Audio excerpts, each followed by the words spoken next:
जिस आदमी को लोग गालियां देते हैं वो ये सोचें कि 10 साल तक वो सियासत में नहीं था, 10 साल बाद वो फिर आता है और फिर जीत जाता है इलेक्शन। जब मेरा जनाजा निकलेगा तब देखिएगा कि लोग कितने हैं। अगर लोग कम हुए तो इसका मतलब मैं अच्छा आदमी नहीं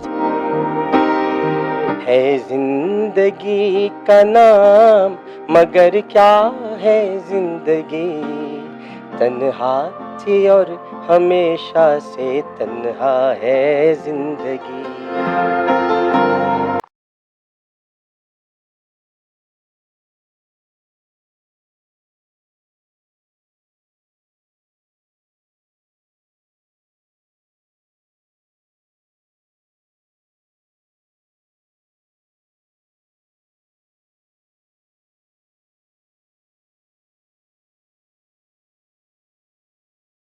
ला इलाहा इल्लल्लाह मुहम्मदुर रसूलुल्लाह अल्लाहुम्मा सल्ली अला सय्यिदिना व मौलाना मुहम्मद व अला आलिहि व सहाबिहि व बारिक वसल्लम।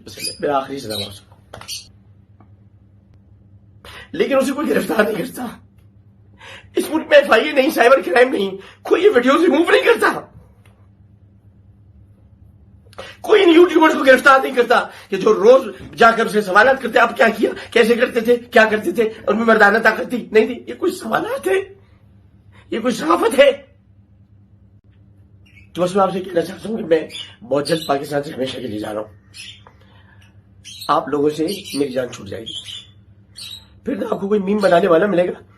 जिस तरह मीम बनाया वहां से अहले पाकिस्तान का शुक्रिया जिन्होंने मुझे नशई, शराबी, आइसकाजी और इन तमाम तर इल्जामात का ताज पहनाया। इस मुल्क के लिए मेरी तमाम खिदमात को आपने चूल्हे में डाल दिया। एक ऐसी लड़की की कहने में आकर जिसका इंटरव्यू लेना ही नहीं चाहिए था। रमजान आने वाला था, मैं रमजान ट्रांसमिशन के लिए कई चैनल्स पर कहता रहा, लेकिन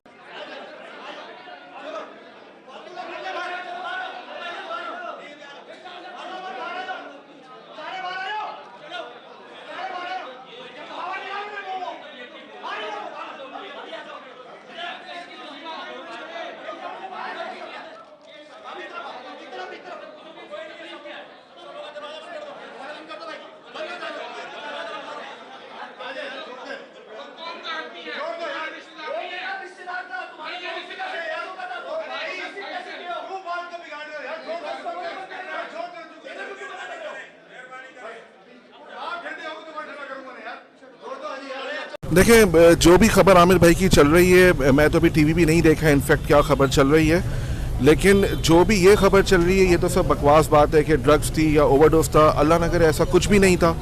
हम लोग परसों साथ थे, आमिर भाई माशाल्लाह से बिल्कुल फिट थे, ठीक थे। फिर हम लोग कल साथ थे तो आमिर भाई कल भी बिल्कुल ठीक थे। आज सुबह हमारा इस्लामाबाद जाने का प्लान था। तो अंदर का जो माहौल है वो बिल्कुल ऐसे ही, क्योंकि अंदर बिल्कुल पैक है। अगर लाइट जाती है, जब घर खुलेगा तो आप खुद देखेंगे, मतलब हम भी नहीं बैठ सकते। आमिर भाई को थोड़ा फीवर भी चल रहा था, थोड़ी तबीयत ख़राब थी। अब जो नौकर बता रहा है, सुबह जब उससे बात हुई है कि जब लाइट गई है तो वो अंदर थे, फिर कमरे से बाहर आ गए थे, बाहर लाउंज में बैठे हुए थे पंखा चलाकर। फिर जब वो वापस आए तो उस टाइम पे वो बेहोश थे। बाकी आमिर भाई बिल्कुल ठीक थे। देखिए, डिप्रेशन में तो बिल्कुल आमिर भाई थे, लेकिन वो डिप्रेशन का एक माहौल था जो मीडिया पे चल रहा था, उसमें एक नॉर्मल आदमी, आप हो, मैं हूँ, सब डिप्रेशन में होते, लेकिन वो अब ठीक थे।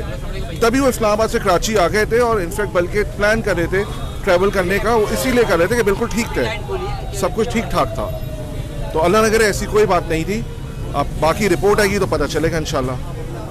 जी, मेरा नाम फहाद है, मैं बड़ा पुराना दोस्त हूँ आमिर भाई का। हमने बहुत सारे हज भी साथ किए हैं, ऑलमोस्ट हमेशा साथ ही होते थे, इसलिए परसों भी साथ थे, कल भी साथ थे। बस आज सुबह ही खबर मिली है मुझे, वरना अगर नहीं मिलती तो हम इस्लामाबाद साथ ही जा रहे थे दोनों। अब देखें, अहमद का वेट हो रहा है। अहमद इनका जो बेटा है, होपफुली वो कल आ जाएगा इंशाल्लाह। जब वो आएगा तो फिर सारा फैसला जब होगा कि तदफीन जहाँ होनी है, उनकी नमाज जनाजा कहाँ पर होगी, वो सारे फैसले अहमद करेगा। अहमद का वेट किया जा रहा है, जैसे भी होगा मीडिया को बताया जाएगा इंशाल्लाह। जी देखिए, अभी हम लोग ब्रिगेड थाने गए थे। उनके जो 3 मुलाजिम है, एक अब्बास है जो उनका एक सेक्रेटरी था, और एक जावेद है जो हर टाइम साथ रहता था, और एक उनका ड्राइवर है मुमताज़ जो कल ही रात इस्लामाबाद से आया था। अभी हम थाने गए, उनको खामा खाई में बिठाए हुए उन लोगों ने, कोई सुबह से उनका बयान तो यहाँ पे भी ले लिया था। अभी हम थाने गए थे तो मैंने उनसे पूछा भी जाके कि मतलब आप इनको कब छोड़ेंगे, तो उन्होंने कहा कि इंस्पेक्टर साहब नहीं है, वो आएंगे तो उनका बयान होगा फिर छोड़ेंगे। अब वो नोबडी नोज़ के वो कब छोड़ेंगे। अब वहाँ गर्मी इतनी है, उनको कमरे में बंद करके बिठाए हुए। मैंने ये भी कहा कमरा तो खोलने, बेचारे मुजरिम तो नहीं है। हमारी तो ये अपील है कि उनको छोड़ा जाए तब, क्योंकि सारे नंबर्स उनके पास हैं, हमें सारा इंतज़ाम करना है, जाकर अभी लोगों को बुलाना है, सब करना है, सारी चीज़ें हैं। तो मतलब हमारी तो ये अपील है कि उनको जो है छोड़ा जाए, जो बयान लेना है बयान बिल्कुल लें, कानूनी कार्रवाई बिल्कुल करें, लेकिन अल्लाह न करे ऐसा तो कुछ भी नहीं है, बयान लेके उनको छोड़ दें, बाकी तो सब यहीं पर मौजूद हैं। जी 3 लोग हैं, एक जावेद है जो उनका बिल्कुल मुलाजिम है घर का, जो सुबह साथ भी क्या है, और एक जो है अब्बास है जो उनका सेक्रेटरी, जो उनके सारे काम देखता है, और एक मुमताज़ है जो उनका ड्राइवर है। उन तीनों को बिठाया हुआ है इस टाइम पर ब्रिगेड थाने में। तो छोड़ने का कब क्या वो कह रहे हैं इंस्पेक्टर साहब आएंगे, वो बयान लेंगे, उसके बाद ही छोड़ेंगे। अब वो कब आएंगे ये नहीं पता।